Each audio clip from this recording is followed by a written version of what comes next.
ನಮಸ್ಕಾರ ರಿವ್ಯೂ ಚಾನೆಲ್ಗೆ ಸ್ವಾಗತ. ನಾನು ಸೌಖ್ಯ ಗಾಂವ್ಕರ್. ಕರ್ನಾಟಕ ವಕ್ಫ್ ವಿಚಾರದಲ್ಲಿ ವಕ್ಫ್ ಭೂಮಿ ಒತ್ತುವರಿ ನೋಟಿಸು ಇದೆಲ್ಲ ವಿಷಯಗಳಲ್ಲಿ ಗಲಾಟೆ ತಾರಕಕ್ಕೇರಿರೋ ಹೊತ್ತಲ್ಲೇ ಜಮೀರ್ ಅವರು ಇದೆಂಥ ನಿರ್ಧಾರವನ್ನು ತಗೊಂಡಿದ್ದಾರೆ ನೋಡಿ. ವಕ್ಫ್ ವಿಚಾರದಲ್ಲಿ ಜಮೀರ್ ಬಹುದೊಡ್ಡ ತೀರ್ಮಾನವನ್ನು ತಗೊಂಡಿದ್ದಾರೆ. ಮೋದಿಗೆ ಸೆಡ್ ಹೊಡೆಯುವಂತಹ ಹೆಜ್ಜೆ ಇಡ್ತಾರ ಸಿದ್ದರಾಮಯ್ಯನವರು, ಇಡಬೇಕು ಅನ್ನುವಂತಹ ನಿರ್ಧಾರವನ್ನ ಈಗ ವಕ್ಫ್ ಬೋರ್ಡ್ ಕಡೆಯಿಂದ ತಗೊಂಡಿರೋದು. ಮತ್ತೊಂದು ಕಡೆ ವಕ್ಫ್ ಮಹಾ ಅಕ್ರಮವನ್ನ ಲೋಕಾಯುಕ್ತವೇ ಈಗ ಬಯಲು ಮಾಡಿ ಶಾಕ್ ಕೊಡ್ತಾ ಇದೆ. ಒನ್ ಬೈ ಒನ್ ಮಹತ್ವದ ಮಾಹಿತಿಯೊಂದನ್ನು ನಿಮ್ಮ ಮುಂದೆ ಇಡ್ತಾ ಇದೀವಿ. ಮಿಸ್ ಮಾಡಿದ್ರೆ ನಮ್ಮ ಚಾನಲ್ನ ಸಬ್ಸ್ಕ್ರೈಬ್ ಮಾಡಿ ನಿಮ್ಮ ಅಭಿಪ್ರಾಯ ಕಮೆಂಟ್ ಮಾಡಿ ತಿಳಿಸಿ. ವೀಕ್ಷಕರೇ, ಈ ವಕ್ಫ್ ತಿದ್ದುಪಡಿ ಈ ಚಳಿಗಾಲದ ಅಧಿವೇಶನದಲ್ಲಿ ತರೋದಕ್ಕೆ ಎಲ್ಲ ಸಿದ್ಧತೆಗಳಾಗಿವೆ. ಜಾಯಿಂಟ್ ಪಾರ್ಲಿಮೆಂಟರಿ ಕಮಿಟಿ ಟೈಮ್ ವಿಸ್ತರಣೆ ಮಾಡಬೇಕು ಅಂತ ಕೇಳ್ತಾ ಇದ್ರು. ಇಲ್ಲ, ಬೇಕಾಗಿಲ್ಲ, ಎಲ್ಲಾ ವರ್ಗದವರನ್ನು ಸಂಪರ್ಕ ಮಾಡಿ ಆಗಿದೆ. ಇಡೀ ದೇಶದ ಉದ್ದಗಲಕ್ಕೂ ಅಧ್ಯಯನ ನಡೆದಿದೆ, ವರದಿ ಫೈನಲ್ ಆಗಿದೆ ಅಂತ ಜಗದಾಂಬಿಕಾ ಪಾಲ್ ಹೇಳಿದ್ದನ್ನು ನೋಡಿದ್ದೀವಿ ನಾವು. ಅದರಲ್ಲೇ ಏನು ಬದಲಾವಣೆ ಇಲ್ಲ, ಶತಸಿದ್ಧ, ಈ ಸಲ ತಿದ್ದುಪಡಿ ಮಾಡೇ ತೀರ್ತೀವಿ ಅಂತ ಅಮಿತ್ ಶಾ ಅವರು ಕೂಡ ಬಿಗ್ ಅನೌನ್ಸ್ಮೆಂಟ್ ಅನ್ನು ಮಾಡಿದ್ದಾರೆ. ಈ ಹೊತ್ತಲ್ಲಿ ಕರ್ನಾಟಕ ವಕ್ಫ್ ಬೋರ್ಡ್ಗೆ ಸಂಬಂಧಪಟ್ಟಂತೆ ಮಹತ್ವದ ಬೆಳವಣಿಗೆ ಆಗಿದೆ. ವಕ್ಫ್ ಬೋರ್ಡ್ ದೊಡ್ಡ ನಿರ್ಣಯವೊಂದನ್ನು ತಗೊಂಡಿರೋದು ನೋಡಿ. ಮೊದಲನೇದಾಗಿ ತೀವ್ರ ವಿರೋಧ. ಮೋದಿ ನೇತೃತ್ವದ ಎನ್ಡಿಎ ಸರ್ಕಾರ ಈ ಕಾಯ್ದೆ ತಿದ್ದುಪಡಿ ಮಾಡೋದಕ್ಕೆ ತೀವ್ರ ವಿರೋಧವನ್ನು ವ್ಯಕ್ತಪಡಿಸಿರೋದು. ಅಲ್ಪಸಂಖ್ಯಾತರ ಕಲ್ಯಾಣ ಸಚಿವ ಜಮೀರ್ ಅಹ್ಮದ್ ಖಾನ್ ಮತ್ತು ರಾಜ್ಯ ವಕ್ಫ್ ಬೋರ್ಡ್ ಅಧ್ಯಕ್ಷ ಅನ್ವರ್ ಬಾಷಾ ನೇತೃತ್ವದಲ್ಲಿ ನಡೆದಂತಹ ಒಂದು ಸಭೆ ಇದು. ನಿರ್ಣಯ ತಗೊಳ್ಬೇಕು ಈ ತಿದ್ದುಪಡಿಯ ವಿಚಾರದಲ್ಲಿ ಅಂತ ಒಂದು ಮೀಟಿಂಗ್ ಮಾಡಿದ್ದಾರೆ. ಮಹತ್ವದ ಮೀಟಿಂಗ್ ಆಗಿದೆ. ಈ ಬಗ್ಗೆ ಮುಖ್ಯಮಂತ್ರಿ ಸಿದ್ದರಾಮಯ್ಯನವ್ರನ್ನ ಭೇಟಿ ಮಾಡಿ ಕೇಂದ್ರಕ್ಕೆ ಪತ್ರ ಬರೆಯೋದಕ್ಕೂ ಒತ್ತಡ ಹಾಕ್ತಾ ಇದೆ ವಕ್ಫ್ ಬೋರ್ಡ್. ಏನಂತ ನಿರ್ಧಾರ ಆಗಿದೆ, ಏನ್ ನಿರ್ಣಯ ತಗೊಂಡಿದೆ ಅನ್ನೋದು ಇಂಟ್ರೆಸ್ಟಿಂಗ್ ನೋಡಿ. ತಿದ್ದುಪಡಿ ಕಾಯ್ದೆ ಸಮುದಾಯದ ಹಿತಾಸಕ್ತಿಗೆ ವಿರುದ್ಧವಾಗಿದೆ. ಎಲ್ಲರೂ ಹೇಳ್ತಿರೋ ರೀತಿಯಲ್ಲಿ ಜಂಟಿ ಸಲಹಾ ಸಮಿತಿಗೆ ನಾವು ಮಾಹಿತಿಯನ್ನೇ ಕೊಡಲ್ಲ. ವಕ್ಫ್ ಬೋರ್ಡ್ ಕರ್ನಾಟಕಕ್ಕೆ ಸಂಬಂಧಪಟ್ಟಂತಹ ಯಾವುದೇ ಮಾಹಿತಿಯನ್ನು ನಾವು ಜಂಟಿ ಪಾರ್ಲಿಮೆಂಟರಿ ಸಮಿತಿಗೆ, ಜಾಯಿಂಟ್ ಪಾರ್ಲಿಮೆಂಟರಿ ಕಮಿಟಿಗೆ ಕೊಡಲ್ಲ. ಜಮೀರ್ ಮತ್ತು ಅನ್ವರ್ ಭಾಷಾ ನಿಯೋಗದಿಂದ ಸಿದ್ದರಾಮಯ್ಯನವ್ರಿಗೆ ಈ ಎಲ್ಲ ಮಾಹಿತಿಯನ್ನು ಕೊಟ್ಟಿದ್ದಾರೆ. ಯಾಕಂದ್ರೆ ನಮ್ಮದು ಒಂದು ಸ್ವಾಯತ್ತ ಸಂಸ್ಥೆಯಾಗಿದೆ, ಅವ್ರಿಗೆ ಯಾಕೆ ನಾವು ಮಾಹಿತಿ ಕೊಡಬೇಕು ಅಂತ ಇವ್ರು ಕೇಳ್ತಿರೋದು. ರಾಜ್ಯ ವಕ್ಫ್ ಬೋರ್ಡ್ ಅಧ್ಯಕ್ಷ ಅನ್ವರ್ ಭಾಷಾ ಸೇರಿದಂತೆ ಎಲ್ಲ ಮಾಹಿತಿಯನ್ನ ಈಗ ಸಿದ್ದರಾಮಯ್ಯನವ್ರ ಮುಂದೆ ಇಟ್ಟಿರೋದು. ಸ್ವಾಯತ್ತ ಸಂಸ್ಥೆ ನಮ್ಮದು ಮತ್ತು ಈ ಉದ್ದೇಶಿತ ತಿದ್ದುಪಡಿ ನಮ್ಮ ಸಮುದಾಯಕ್ಕೆ ಅತ್ಯಂತ ಅಪಾಯಕಾರಿ ಅನ್ನೋದು ಗೊತ್ತು. ಹಾಗಾದ್ಮೇಲೆ ನಾವ್ಯಾಕೆ ಮಾಹಿತಿಯನ್ನು ಕೊಡಬೇಕು? ನಮ್ಮದು ಸಮುದಾಯದ ಹಿತ ಕಾಯುವ ಕೆಲಸ. ಹಾಗಾಗಿ ನಾವು ಯಾವುದೇ ಮಾಹಿತಿಯನ್ನ ಕೇಂದ್ರ ಸರ್ಕಾರಕ್ಕಾಗ್ಲಿ ಜಾಯಿಂಟ್ ಪಾರ್ಲಿಮೆಂಟರಿ ಕಮಿಟಿಗಾಗ್ಲಿ ಕೊಡಲ್ಲ ಅನ್ನುವ ನಿರ್ಣಯವನ್ನ ಕೈಗೊಂಡಿದ್ದಾರೆ ಮತ್ತು ಮುಖ್ಯಮಂತ್ರಿಗಳ ಗಮನಕ್ಕೆ ಅದನ್ನ ತಂದಿದ್ದಾರೆ. ಏನಂತ? ತಕ್ಷಣ ಈ ತಿದ್ದುಪಡಿಯ ವಿಚಾರದಲ್ಲಿ ವಿರೋಧವನ್ನ ವ್ಯಕ್ತಪಡಿಸಿ ಇದನ್ನ ನಿಲ್ಲಿಸುವಂತೆ ಪತ್ರ ಬರಿಬೇಕು ಅಂತ ಈಗ ರಾಜ್ಯ ಸರ್ಕಾರಕ್ಕೆ ಖಂಡನ ನಿರ್ಣಯ ಕಳಿಸ್ಕೊಡೋದು. ಸಿದ್ದರಾಮಯ್ಯನವರು ಏನ್ ಮಾಡ್ತಾರೆ ನೋಡ್ಬೇಕು, ಶಿಫಾರಸು ಮಾಡಿ ಬಂದಿದ್ದಾರೆ ಈಗ ವಕ್ಫ್ ವಿಚಾರದಲ್ಲಿ. ಸಚಿವ ಜಮೀರ್ ಅಹ್ಮದ್ ಖಾನ್ ಅವರು ಮತ್ತು ವಕ್ಫ್ ಬೋರ್ಡ್ ಅಧ್ಯಕ್ಷರು, ಸದಸ್ಯರು ಎಲ್ಲ ಸೇರಿ ಸಿದ್ದರಾಮಯ್ಯನವ್ರ ಮೇಲೆ ಖಂಡನ ನಿರ್ಣಯ ಕಳಿಸೋದಿಕ್ಕೆ ಒತ್ತಡ ಹೇರಲಾಗಿದೆ. ಈಗ ಅಲ್ಲಿ ಪಕ್ಕದ ರಾಜ್ಯದಲ್ಲೆಲ್ಲ ಆಗಿದೆ, ಸುಮಾರು ರಾಜ್ಯಗಳಲ್ಲಾಗಿದೆ. ಫಾರ್ ಎಕ್ಸಾಂಪಲ್ ಪಶ್ಚಿಮ ಬಂಗಾಳದಲ್ಲಿ ಮಮತಾ ಬ್ಯಾನರ್ಜಿ ಅವರು ಇದರ ವಿರುದ್ಧ ನಿರ್ಧಾರವನ್ನು ತಗೊಂಡಿದ್ದಾರೆ. ಸೆಷನ್ ಅಲ್ಲೇ ಮಂಡಿಸಲಾಗಿದೆ.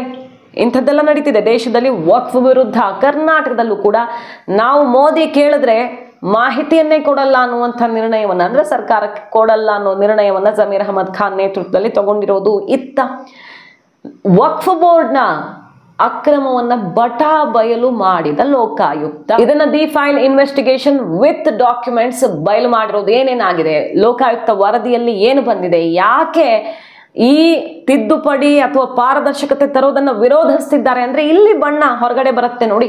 ವಕ್ಫ್ ವಿಚಾರದಲ್ಲಿ ಯಾಕೆ ಟಚ್ ಮಾಡಕ್ ಬಿಡ್ತಿಲ್ಲ ಅಂದ್ರೆ ಇದಕ್ಕೆ ಅಂತ the file investigation with documents ಈಗ ಬಹಿರಂಗಪಡಿಸಿರೋದು. ಬೀದರ್ನಲ್ಲಿ ಒಂದು ಎಕ್ಸಾಂಪಲ್ ಇದು. ಬೀದರ್ನಲ್ಲಿ ನೋಡಿ, ಗುಲ್ಲೇರ್ ಹವೇಲಿ ಸೇರಿದಂತೆ ಸುಮಾರು ಕಡೆಗಳಲ್ಲಿ ವಕ್ಫ್ ಆಸ್ತಿ ಅಪಾರ ಪ್ರಮಾಣದಲ್ಲಿ ಅತಿಕ್ರಮಣಕ್ಕೆ ಒಳಗಾಗಿದೆ. ಆದರೆ ಉಪಲೋಕಾಯುಕ್ತ ಎನ್ ಆನಂದ್ ಅವರಿಗೆ ಜಿಲ್ಲಾ ವಕ್ಫ್ ಅಧಿಕಾರಿಗಳು ಸೂಕ್ತ ದಾಖಲೆಗಳನ್ನು ಕೂಡ ಕೊಡ್ತಾ ಇಲ್ಲ. ಜಿಲ್ಲಾ ವಕ್ಫ್ ಸಲಹಾ ಸಮಿತಿ ಕರ್ನಾಟಕ ರಾಜ್ಯ ವಕ್ಫ್ ಮಂಡಳಿಗೆ ವಕ್ಫ್ ಆಸ್ತಿಯ ಅತಿಕ್ರಮಣದ ಅಥವಾ ಅಕ್ರಮ ಒತ್ತುವರಿಯ ಬಗ್ಗೆ ತಿಳಿಸೋದಕ್ಕೆ ತಲೆ ಕೆಡಿಸ್ಕೊಂಡು ಇರಲಿಲ್ಲ. ಆಯಾ ಜಿಲ್ಲಾ ವಕ್ಫ್ ಸಮಿತಿ ತಿಳಿಸ್ಬೇಕಲ್ಲ ಕರ್ನಾಟಕ ರಾಜ್ಯ ವಕ್ಫ್ ಮಂಡಳಿಗೆ. ಅಂದ್ರೆ ಲೋಕಲ್ ಆಗಿ ಏನೇನಾಗ್ತಿದೆ, ರಾಜ್ಯ ಮಟ್ಟದಲ್ಲಿ ಏನೇನಾಗ್ತಿದೆ ಅನ್ನೋದು ಕ್ಲಿಯರ್ ಆಗಿ ಗೊತ್ತಾಗ್ತಿದೆ ಅಂತ ಈ ರಿಪೋರ್ಟ್ ಹೇಳ್ತಿರೋದು. ಎಷ್ಟು ಅಕ್ರಮವಾಗಿ ದೋಚ್ತಾ ಇದ್ರು, ಒತ್ತುವರಿ ಆಗಿದ್ರು, ಜಿಲ್ಲಾ ವಕ್ಫ್ ಸಮಿತಿಗೆ ಬೇಜಾರಿಲ್ಲ. ಮಾಡ್ಕೊಳ್ಳಿ ಅನ್ನೋ ರೀತಿಯಲ್ಲಿ ಬಿಟ್ಟಿದ್ದಾರೆ. ಹಾಗಾದ್ರೆ ಜಿಲ್ಲಾ ವಕ್ಫ್ ಅಧಿಕಾರಿಗಳು ಯಾಕೆ ಈ ಕಳ್ಳಾಟವನ್ನು ಆಡಿದ್ದಾರೆ ಅನ್ನೋದ್ರ ಬಗ್ಗೆ ಹುಡುಕೋದಿಕ್ಕೆ ಹೊರಟಾಗ ಹೊರಬಿದ್ದಿರುವಂತಹ ರಹಸ್ಯಗಳಿವು. ಯಾವುದೇ ದಾಖಲೆಗಳನ್ನ ಸಲ್ಲಿಕೆನೆ ಮಾಡ್ತಿಲ್ಲ ಅಂತ ಈಗ ಉಪಲೋಕಾಯುಕ್ತರ ತನಿಖಾ ವರದಿಯ ಬಯಲಿಗೆಳೆದಿದೆ. ಅಂದ್ರೆ ಕೆಲವರನ್ನ ಬಚಾವ್ ಮಾಡೋದಿಕ್ಕೆ ಮತ್ತು ಈ ಆಸ್ತಿ ವಕ್ಫ್ ಆಸ್ತಿ ಕೆಲವರ ಪಾಲಾಗೋದಿಕ್ಕೆ ಅಂತಾನೆ ಹುನ್ನಾರ ಮಾಡಿ ವಕ್ಫ್ ಕೆಲಸ ಮಾಡ್ತಿದ್ಯಾ ಕೆಲವು ಕಡೆಗಳಲ್ಲಿ ಅನ್ನುವ ಆರೋಪ ಇದು. ಇದನ್ನ ಉಪಲೋಕಾಯುಕ್ತರ ತನಿಖಾ ವರದಿ ಹೇಳ್ತಾ ಇದೆ.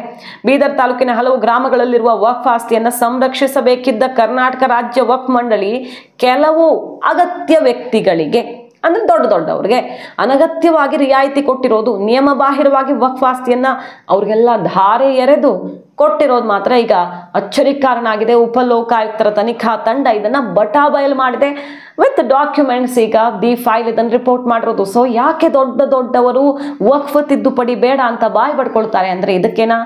ವಕ್ಫ್ ತಿದ್ದುಪಡಿಯಾಗಿ ಪಾರದರ್ಶಕತೆ ಬಂದು ಎಲ್ಲ ಸರ್ಕಾರದ ವ್ಯಾಪ್ತಿಯಲ್ಲಿ ಇದ್ದು ಬಿಟ್ರೆ, ಡಾಕ್ಯುಮೆಂಟ್ಸ್ ಇಲ್ಲದೆ ಏನು ನಡೆಯಲ್ಲ ಅಂತ ಆಗಿಬಿಟ್ರೆ ಕಂಡವರು ಕನ್ನ ಹಾಕಕ್ಕಾಗಲ್ಲ.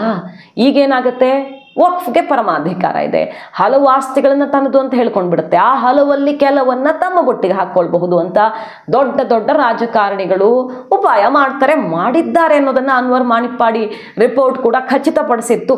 ಈ ಜಾಯಿಂಟ್ ಪಾರ್ಲಿಮೆಂಟರಿ ಕಮಿಟಿ ಮೀಟಿಂಗ್ ಅಲ್ಲೇ ಜಟಾಪಟಿ ಆಗಿದ್ ನೆನಪಿದೆ ನಮಗೆ. ಕಾಂಗ್ರೆಸ್ನ ದೊಡ್ಡ ನಾಯಕರ ಹೆಸರನ್ನ ಆ ರಿಪೋರ್ಟ್ ರೆಡಿ ಮಾಡಿದಂತ ಅನ್ವರ್ ಮಾಣಿಪ್ಪಾಡಿ ಟೀಮ್ ಪ್ರೆಸೆಂಟೇಷನ್ ಅಲ್ಲಿ ಕೊಡುತ್ತೆ. ಖರ್ಗೆ ಅವರ ಹೆಸರೆಲ್ಲ ತೆಗೆದು ಆರೋಪ ಮಾಡ್ತಾರೆ. ಇವರ ಮತ್ತು ಸುಮಾರು ಜನ ಮಿನಿಸ್ಟರ್ಗಳು, ಈಗ ಮಿನಿಸ್ಟರ್ಗಳಾಗಿರೋರು ಬೇರೆಯವರೆಲ್ಲ ವಕ್ಫ್ ಆಸ್ತಿಯನ್ನ ಕೊಳ್ಳೆ ಹೊಡೆದಿದ್ದಾರೆ, ಲೀಸ್ ಹೆಸರಲ್ಲಿ ಭ್ರಷ್ಟಾಚಾರ ಮಾಡಿದ್ದಾರೆ ಅಂತ ಆರೋಪ ಬರುತ್ತೆ. ಅವರು ಸಿಡ್ದೆದ್ದು ಪ್ರತಿಪಕ್ಷದ ನಾಯಕರುಗಳಲ್ಲಿ ಜಂಟಿ ಪಾರ್ಲಿಮೆಂಟರಿ ಕಮಿಟಿ ಸದಸ್ಯರಾಗಿರೋರೆಲ್ಲ ಎದ್ದು ನಡೀತಾರೆ, ಸಭಾತ್ಯಾಗ ಮಾಡಿ. ನೆನಪಿದೆ ನಮಗೆ, ದೊಡ್ಡವರು ವಕ್ಫ್ ಆಸ್ತಿ ಕಬಳಿಸಿದ್ದಾರೆ ಅಂತಾನೆ ಆರೋಪ ಇರೋದು.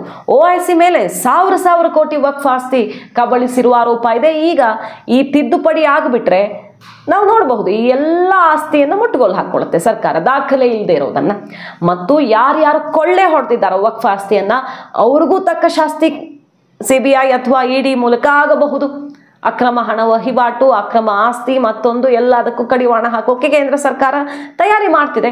ಕಾಯ್ದೆ ತರೋದು ಇನ್ನು ಮುಂದೆ ತಪ್ಪಾಗಲ್ಲ, ಆಲ್ರೆಡಿ ತಪ್ಪಾಗ್ಬಿಟ್ಟಿದೆಯಲ್ಲ, ಅದನ್ನು ಸರಿ ಮಾಡೋದಕ್ಕೆ ಇವೆಲ್ಲ ಅಸ್ತ್ರಗಳನ್ನು ಎತ್ತಲಿದೆ. ಹಾಗಾಗಿ ದೊಡ್ಡ ವಿರೋಧ ಅನ್ನೋದೀಗ ಕೇಳಿ ಬರ್ತಿರೋದು. ಸೊ ಉಪಲೋಕಾಯುಕ್ತ ತನಿಖೆಯಲ್ಲಿ ದೊಡ್ಡವರಿಗೋಸ್ಕರ ವಕ್ಫ್ ಆಸ್ತಿಯನ್ನ ದಾರೆ ಎರೆದಿರೋದು ಬಟಾ ಬಯಲಾಗಿದೆ. ದಿ ಫೈಲ್ RTI ಅಡಿ ಪಡ್ಕೊಂಡಿರುವಂತಹ ಡಾಕ್ಯುಮೆಂಟ್ಸು ಎಲ್ಲ ಅಧಿಕೃತವಾಗಿ ಇದನ್ನ ಹೊರಗಡೆ ಹಾಕ್ತಿರೋದು. ಸೊ ವಕ್ಫ್ ರಹಸ್ಯಗಳು ಒಂದೊಂದೇ ಬಯಲಾಗ್ತಿದೆ. ಮತ್ತೊಂದು ಕಡೆ ಜಮೀರ್ ಅಹಮದ್ ಖಾನ್ ಅವರು ನಾವು ದಾಖಲೆ ಕೊಡಲ್ಲ, ನಮ್ದು ಸ್ವಾಯತ್ತ ಸಂಸ್ಥೆ ಅಂತ ಸೆಡ್ ಹೊಡೆದಿದ್ದಾರೆ.